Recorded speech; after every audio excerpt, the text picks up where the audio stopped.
In loving memory, we will love you forever, Mommy. Love, Chris, Jess, and Bo, the dog. And my caption on this particular drawing says, at some point it hit Jess. Her deepest feelings had been transcribed by a random employee at a strip mall florist. Alison, thanks for hosting us in your studio today where we're surrounded by your art. We're here to talk about your book, I Miss My Mommy.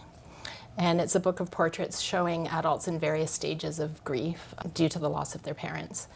In general, where did the idea for the book come? It bubbled up slowly. I didn't set a goal and say I need to write a book. I lost my dad in 2011 and mom in 2012. And those back-to-back losses, I think, first of all, you're kind of numb. But my way of coping with that was I just started to draw for fun because it felt good. And so I think after a while I had a series of portraits because I like to draw people as opposed to landscapes or other things. And I would post most of these drawings on Instagram. And after a while I realized, with captions, and after a while I realized that people found these little psychological portraits interesting. So during COVID, I think by then I'd been drawing them for about 4 years, these various drawings. I thought, I wonder if I have something here that I could shape into something that other people would find helpful. And when you looked around to see what other books were similar, or if there actually were any other books that touched on anything that you were thinking during your time of loss, did you see anything that you really connected with, or was this an absolutely new kind of venue for you? I think the first book that I really related to was Roz Chast's book, Can We Talk About Something More Pleasant, her graphic novel. This was not about parents who'd already gone, this was about parents who were on their way, getting older, and Roz realized, I'm going to lose these guys soon. So it was more about anticipatory grief. Mm-hmm. But I took a lot from her because she writes and draws in a way that doesn't shy away from the uncomfortable topics of life. So I'd say that she was definitely an inspiration. Yeah,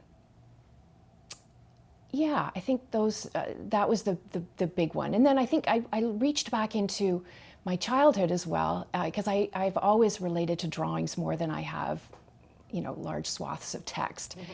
And I think that I was influenced by Charles Schulz, because he presented a character in Charlie Brown who was really weighted down by the gravity of life. And I thought it was interesting that Charles Schulz chose to show that in a format that you would think is for kids, but really it's for adults and kids. They can all find something in it. And I know that I found something in it as well. And looking back again at his comics, I'm like, wow, this shows us a lot about handling the vicissitudes of life through this simple comic strip. In your book, you have stagers. Tell us a little bit about what stagers are. Well, I think most people are very familiar with the 5 stages of grief, which is something that the celebrated psychiatrist Elizabeth Kubler-Ross came up with in, I think it was 68 or 69. So I was aware of that, but I'm not an expert in grief. I'm a participant. Right. So I thought, how do I take that framework that we're all familiar with and turn it into something that's a little more relatable? So I decided to turn the 5 stages of grief, which are denial, anger, bargaining, depression, and acceptance. And I decided to turn those 5 stages into a cast of characters that I called the stagers of grief. And I thought people could enter into a difficult topic like grief through these portraits of people moving through, not in any linear way necessarily, but moving through these different emotional states. Grief introduces you to storage units. Grief makes you constantly overwhelmed. So you write, after my brothers and I lost my mom and dad in back-to-back years and crossed the threshold into orphaned adulthood, I saw grief up close. It was intense. I had to look away, but it kept staring back at me, so I offered it my hand. Can you describe to me what you mean by that? The aftermath of grief, like the first stager group that I show, is the shell-shocked. And I think when you lose both parents so quickly, one after the other, you're in a daze for quite some time. But it's also very intense right at the very beginning. So I think I was experiencing that intensity, but at some point I realized I want to pull back and understand this a little better. And this is where art becomes a life raft. And so that's when I started turning to my sketchbooks and my watercolor palette and trying to match the emotions and the trajectory of emotions I was going through with color and line and splashes of, watery splashes. We've both lost our mothers, and it is a unique kind of grief. My mother died 27 years ago, and it feels like yesterday, almost every day. Wow. And that's just because that was the closest person to me. That was my person, Yeah. And if you feel comfortable, can you tell me a little bit about your mom? My mother, Catherine Lucy Garwood-Jones, was part of that generation, born in 28. So she was part of that generation of young women. She was originally from South Africa, but spent a lot of time going back and forth between Cape Town and London through the 1930s and 40s. So she came of age in London, England, at the same time that Princess Margaret and Princess Elizabeth. They're all part of that same generation. So I always thought she kind of looked like her with her pin curls and their little strand of pearls but anyway, they were very sensible young women and grew up into sensible older women who were very community oriented in a way that perhaps we aren't so much now, because they had to rebuild the landscape around them that had been completely bombed. So as a young woman coming of age, she was a secretary from the time she was 16, working in London for a South African mining company, okay? And so working from a young age and doing Meals on Wheels. I think she was one of the first generations to do Meals on Wheels for people who were, trying to find a new home because everything was rubble in London at that time. And So pretty hardy. Pretty hardy, yeah, pretty hardy, but amazingly enough, very attuned to the need to have art in your life. So not so practical that she didn't see the importance and the role of art in managing life and the twists and turns that you go through. Hence, what I'm doing now is a really part of the legacy that my mom and dad gave me, which was you need to do what suits you best. Good luck making a living from it. I'm sure you'll figure it out. But there was not one moment did they say, that's not a practical choice. Not at all. So this is why I don't have that much angst about creating art. It's what I've been doing my whole time. So every time I come to this desk, it feels like I'm coming home to them. I have a very strong feeling that had my mother not given birth to me, we would have found each other as friends.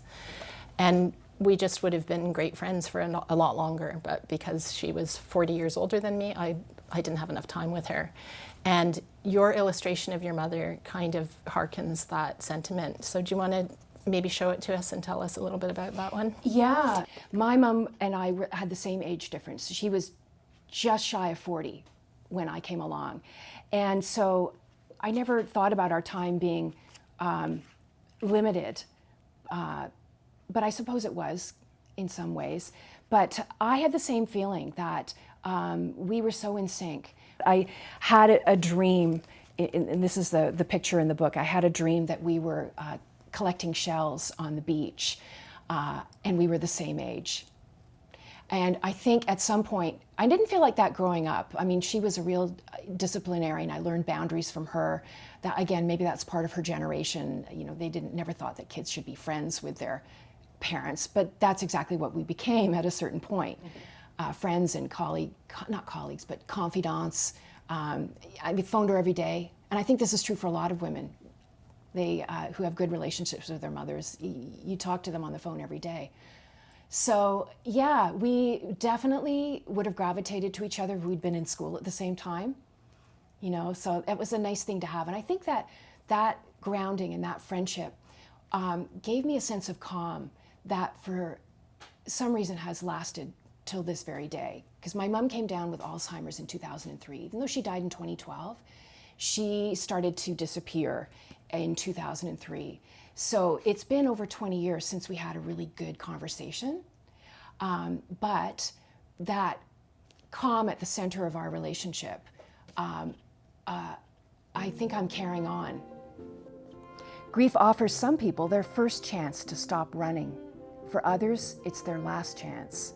Speaking of having good relationships with your mother, not everybody does. And Yeah. that I guess the psychologists would call complicated grief, where you're still grieving the way you normally would, only it's just so complex because things are left unsaid, unexpressed. There were problems and issues, and you do have some portraits in your book that kind of speak to that. I wanted this book to show how complicated love is. And because of that, grief becomes complicated. So when somebody dies, first of all, you're dealing with their absence. They're no longer here. They're never coming back. Then you're dealing with their presence. Because again, they are with you in your thoughts, your memories, your cells for the rest of your life. And not all those memories are good. And I wanted to reflect that in here. I don't have any answers for that because I'm not a psychiatrist, a psychologist, or a grief counselor.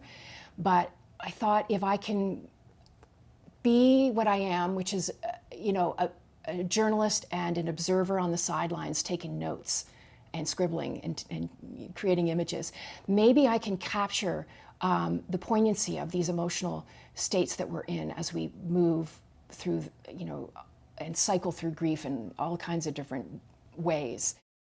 Yeah, and you do talk in your intro about your generation starting to lose their parents or who are into, the years of losing their parents. And there's so much that you're not prepared for just in the mechanics of what happens after death. Like I remember after my mom died, going to the funeral home to do all the arrangements. I mean, we kind of did it collectively. None of us wanted to do it by ourselves. And they brought us into a room full of coffins and we had to choose one. And then, there was a conversation about how much money we should spend on it. I've never felt so much panic in my life as that moment. You're never going to be prepared for that, no matter what. Yep, and it's true. Nobody gives you a class. This is where the internet can be helpful, though, because there are resources on the internet that can take you through the steps of the admin tasks after the loss of somebody.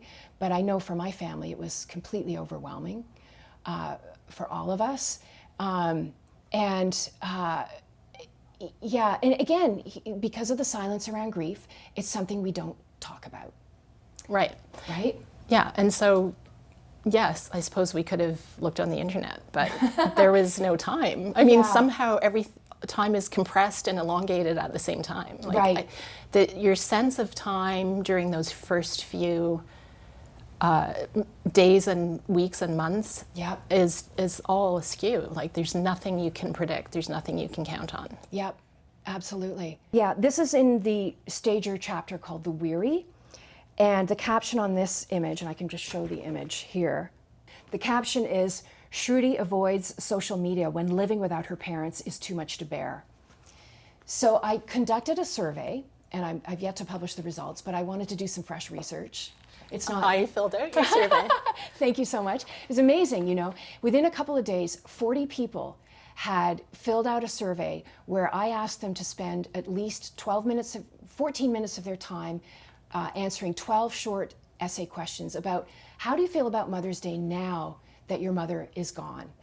And the sentiment that I got back from it was Mother's Day feels like Remembrance Day now.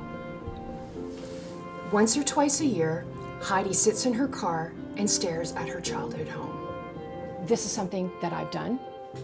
A home is a character in your life story, the same that a city can be a character in your life story. You love Vancouver. I think that's part of your life story. For me, Hamilton is a part of my life story.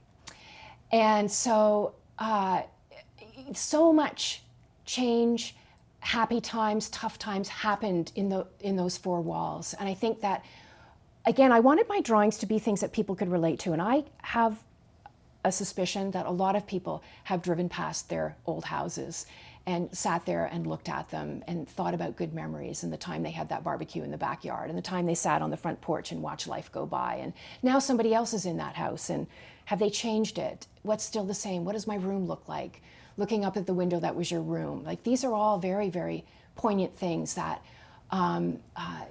just reveal to you the passage of time and your place in it. Yeah. I've done it. During COVID, we lost to a certain degree the ritual surrounding death and funerals and things. Yeah.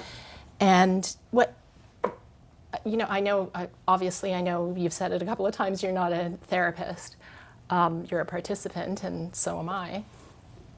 But I still think that the communal expression of grief is really important. And don't you hope that we get back to that at some point? I do. It's funny how we've separated death and grief from everyday life. And again, I don't know the exact point when it happened, but you think back to the 19th century and the centuries before that, and maybe even before World War I, I'm guessing. But death, dying, and grief were in the home, because usually people died in their beds, right? Today they go to a hospital and die there. And that separates us from perhaps the moment of death. We don't get there on time. And it separates us from looking grief and death in the eye every day. And when it was in the home back in the 19th century, people were moving around it. Maybe the dying person was in the parlor or set up in a room where, there was an interplay between life and kids running around and the dying grandmother. And I think maybe we had a more sophisticated language for it back then. I'd have to check again, this is where we can look at all the art and the poems and the literature of the time to think about how they expressed their understanding of grief and their experience of grief. I'm hoping that, again, these various podcasts, these various books that are discussing this taboo topic are going to help us loosen up and start having some hard and intimate conversations about the unpredictability of grief, the cyclical nature of grief, the aftershocks that keep happening that you would think, aren't I over this yet? And other people might say, why aren't you over this yet? I mean, after a while, it just becomes an old friend, right? Yeah. So I just accept it. I just say, oh, you again. I know how to deal with you. Right. And it's not active grief anymore after a certain number of years. It's if you've processed it. Yeah. It is remembrance, and it's a kind of grace too. That's how I've started to look at it, And it's not one emotion. It's kind of an umbrella of emotions. And sometimes it's sad, and sometimes it's okay. Well, I'm the person I am today because of the gifts I got from that person, whoever it is, your mother, your father, anyone you've lost. Right. In those days that you were talking about, the olden days, people wore black bands, or in my culture, the Italian ladies wore black for a year, and everyone knew to respect that person. We need something like that, but I don't know what the answer is. Well, this is why I think people are turning to social media. They want to signal to their friends, to their workplace, that my mother just died, and I need you to show me some grace and support. So when I come back to the office, I'm not told your performance review is tomorrow. These are the deliverables that are due next week. Because when you're grieving, every deadline feels too aggressive. So even if it's 6 months from now. Yeah, even if it's 6 months from now. Like, just everything feels too overwhelming. And I think that we are actively searching for signals that are the equivalent of the black armband, or, the Italian widow's black clothing, to say that, help me through this, because I know there's other people out there, you've been through this, and I'm part of your club, I'm part of the community of suffering now. How do I get through this?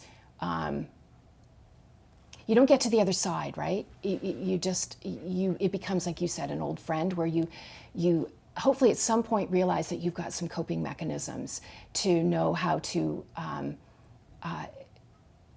not be felled by it, but integrate it into your being, and then turn outwards, hopefully, and you can be supportive of other people. I mean, that's the greatest healer, is turning away from yourself and helping other people through not just grief, but any kind of hardship. And finally, tuck this one in your wallet before you head out today. Grief helps us see that life is what we make it.